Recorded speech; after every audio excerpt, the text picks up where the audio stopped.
When we see the world through a computer virus, it is easy to justify the cruelest behavior. What we don't see is that misuse of our word is putting us deeper into hell. For years, we've received the gossip and spells from the words of others, but also from the way we use our word with ourselves. We talk to ourselves constantly, and most of the time we say things like, "Oh, I look fat. I look ugly. I'm getting old. I'm losing my hair. I'm stupid. I never understand anything. I will never be good enough, and I am never going to be perfect." Do you see how we use the word against ourselves? We must begin to understand what the word is and what the word does.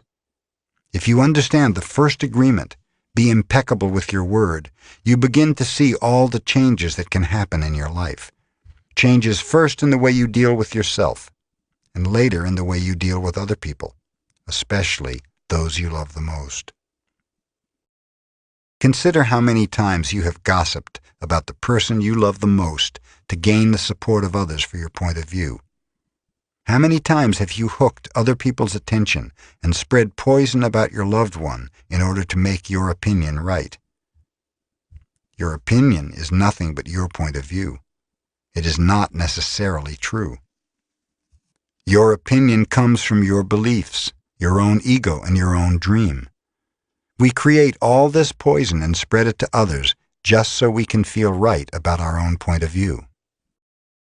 If we adopt the first agreement and become impeccable with our word, any emotional poison will eventually be cleaned from our mind and from our communication and our personal relationships, including with our pet dog or cat.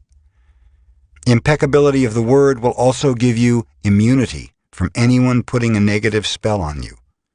You'll only receive a negative idea if your mind is fertile ground for that idea.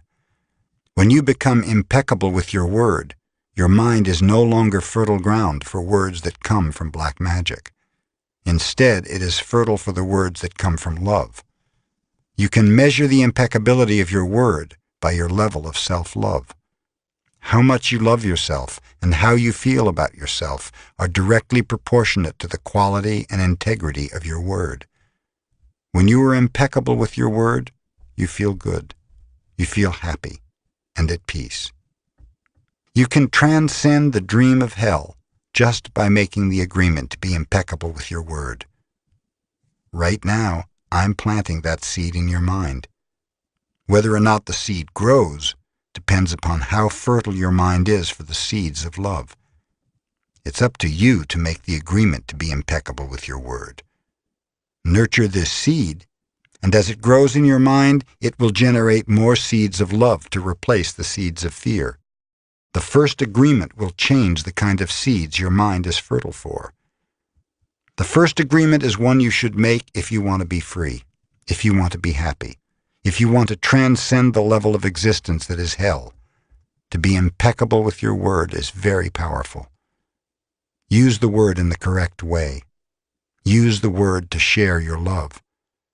Use white magic, beginning with yourself. Tell yourself how wonderful you are, how great you are. Tell yourself how much you love yourself. Use the word to break all those teeny tiny agreements that make you suffer. Just this one agreement can change your whole life. Impeccability of the word can lead you to personal freedom, to huge success and abundance. It can take away all fear and transform it into joy and love. Just imagine what you can create with impeccability of the word. You can transcend the dream of fear and live a different life. You can live in heaven in the middle of thousands of people living in hell because you are immune to that hell. You can attain the kingdom of heaven from this one agreement. Be impeccable with your word.